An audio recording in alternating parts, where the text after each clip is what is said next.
just towards Knewitt.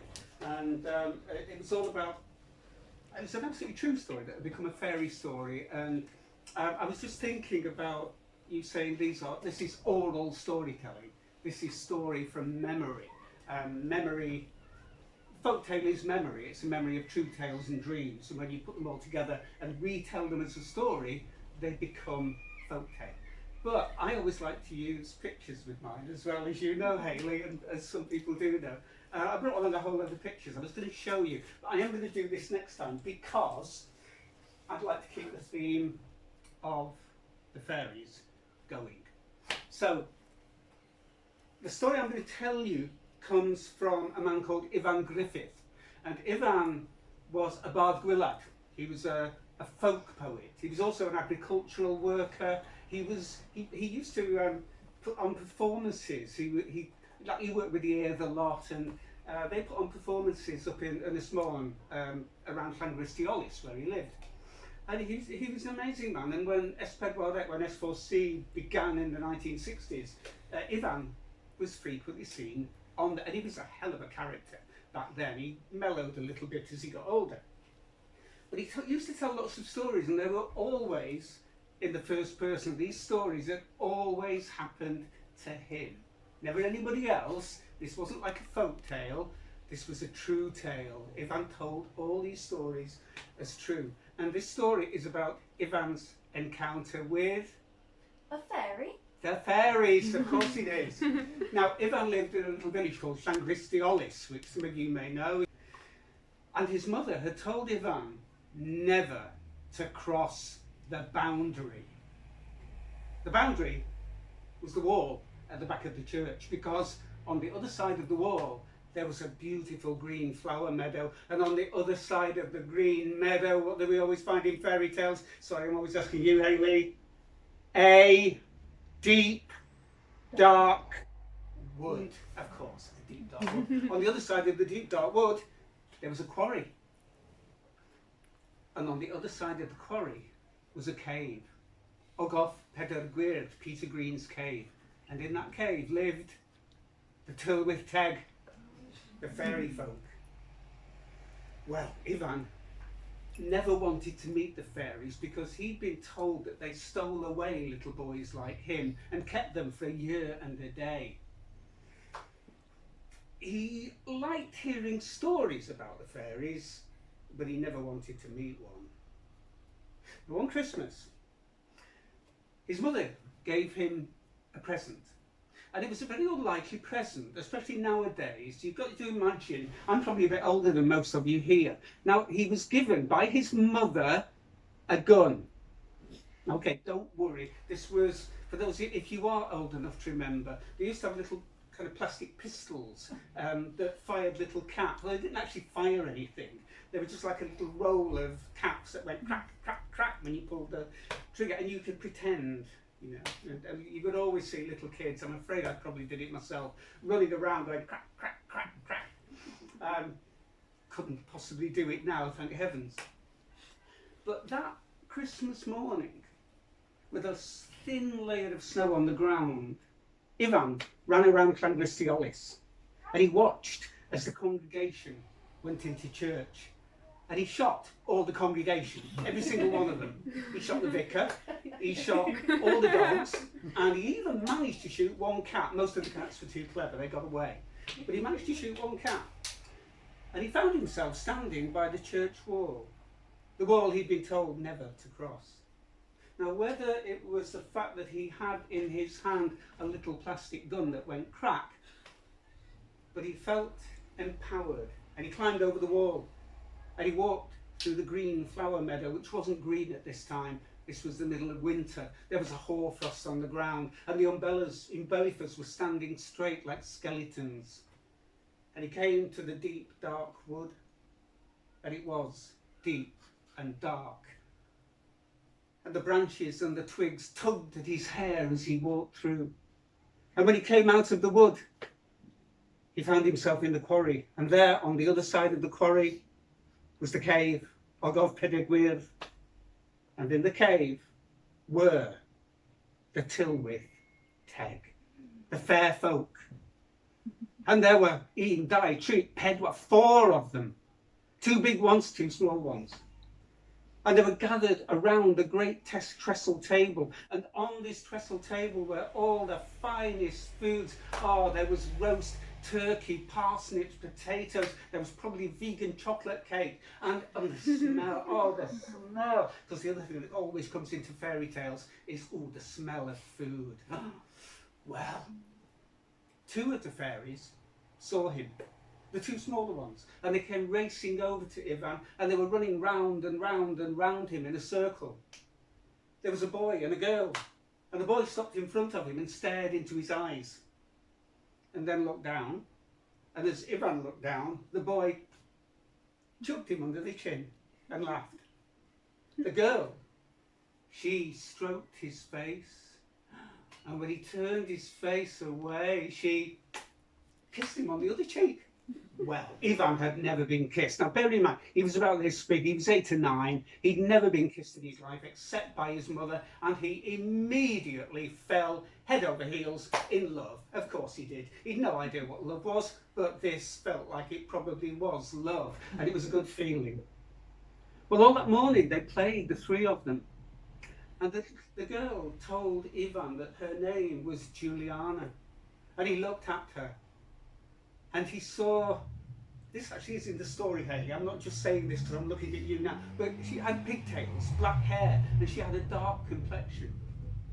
And Ifan was falling even more head over heels in love with her. And then the other 2 fairies called them all over, and the 5 of them sat round the great trestle table. And Ifan started to eat this wonderful Christmas feast. And while he was eating, the 2 bigger fairies explained. One was a woman, one was a man, and the woman said that her husband was from a faraway land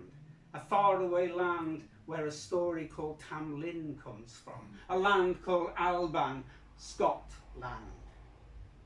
She, on the other hand, was from even further away place called the Mediterranean. And they were travelling people. They were agricultural workers. They came every winter. They mended the broken stone walls. They repaired the fences. They did all the jobs that you couldn't have time to do in the summer. They were travelling people. Now at this point, Ifan was beginning to give up the whole idea that these people were the fairies. They carried on playing, but then Ifan suddenly realised that he had to get back to his mother, who was making a special Christmas dinner for him. And he was already pretty full, but you know, little boys at that age, you could eat 3 Christmas dinners, never mind 2. So he made his excuses and began to leave. And at that point, Juliana asked him to return every single day after school, and they would play together in the old quarry. And she kissed him on the other cheek. Well, Ifan didn't wash for a month, which wasn't that unusual, to be quite honest. He wasn't but every day when the school began in January, he came at the end of school. He went across the flower meadow to the deep dark wood to the quarry, and he and Juliana played every day. And it was the one thing he looked forward to in his life. But then Easter came, the spring came, the leaves appeared on the trees, the flowers grew, there were buttercups and daisies growing in the meadow. And he went through the meadow, through the deep dark wood, to the quarry, and the table had gone. Everything had gone. There were no people there. And he knew they had moved on. And he would never see Juliana ever again. Well, he nearly cried. His heart skipped a beat. He didn't know what to do. He grieved and he mourned for, well, at least a week. At that stage, it's a long time when you're that come on, he really, really missed her. But then, of course, he completely forgot all about her. And he grew. And time passed. And he grew and his life changed. It was 1917. And Ifan found himself in Dunkirk, towards the end of the Great War. He wasn't a fighting soldier. He was a young man with the gift of the gab. He was a storyteller.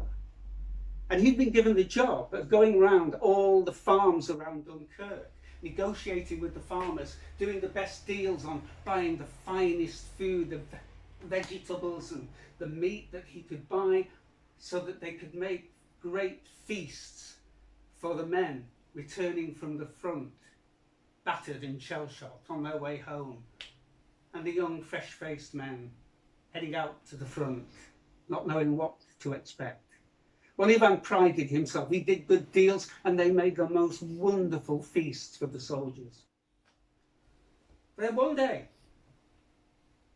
an old woman walked into the camp, and she approached Ifan and she said, "Could I have a table where I could sell my trinkets?" She had a basket full of little jewellery, brooches, necklaces, all kinds of things. And Ifan said that he could do better than that. And he got a trestle table he put right by the entrance to the camp, and he laid a cloth on top of it. He brought her a cup of strong army tea, and he sat her down there, and she did a roaring trade selling her trinkets. And she came every single day, and she always told stories to the soldiers. And sometimes she had a woman with her, a young woman, who said very little. And this went on until Christmas came. Christmas 1917.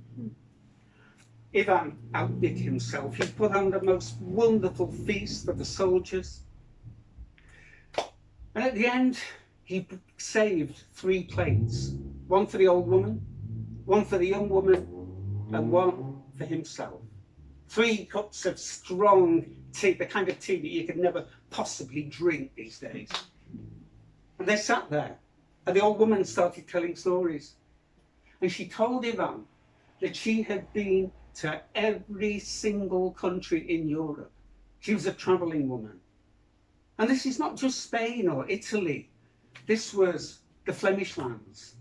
This was the Frisian lands. She'd been to the Basque Country. She'd been to Catalonia, to Galicia. She'd been to Brittany. And she could speak every single language in Europe, every single one. All the small languages, all the big languages. Well, Ifan shook his head and he smiled and he said, "I bet there's one language you can't speak." And she said, "Rwy'n siarad Cymraeg." Well, Ivan's jaw nearly hit the floor. And he said, where did you learn to speak Welsh? And then the young woman spoke up. And she said, "I used to watch you when you were little. I used to watch you over the wall at the back of the church. You were running around in the centre of the town, the village, shooting your little gun. And you came to visit us every day. And every day I kissed you on the cheek. Oh, how I loved you." Well, now Ifan knew, as all of you know, that this was Juliana. He had found her once again. And for weeks, for months after that, at the end of each day, Juliana and Ifan, they walked arm in arm and hand in hand. They became closer and closer. But then the war ended. A time of rejoicing for many, but not for Ifan. What was he to do? He'd been ordered to go back to Ynys. And his mother was there waiting for him, all on her own, waiting all these years for her son to come home. But Juliana and her mother pleaded with him. They begged him to go with them, to travel round Europe together. What was he to do? Well, you see, this isn't a fairy tale. It is a true tale. And Ifan went home. He went back to Llangrystiolis. And he wrote to Juliana and he posted the letters. There were addresses that they might have been at, but he never heard from her ever again. You might think he had a sad life, but, you know, he forgot all about this eventually. And he married, and he had many, many children. And he had a wonderful life as an agricultural worker, repairing walls and repairing fences. And he put on plays, and he was on the fledgling Channel 4 when that appeared on television in its flickering grey days. Well, it was only when he got into his 70s that he began to remember, and he began to wonder, as we all do, what would our life have been if we had made that decision and not that one? I wouldn't say he was a sad man. He was very happy. He just couldn't help but wonder what his life might have been. And he always used to end this story with the words, there you see, that was my encounter with the fairies.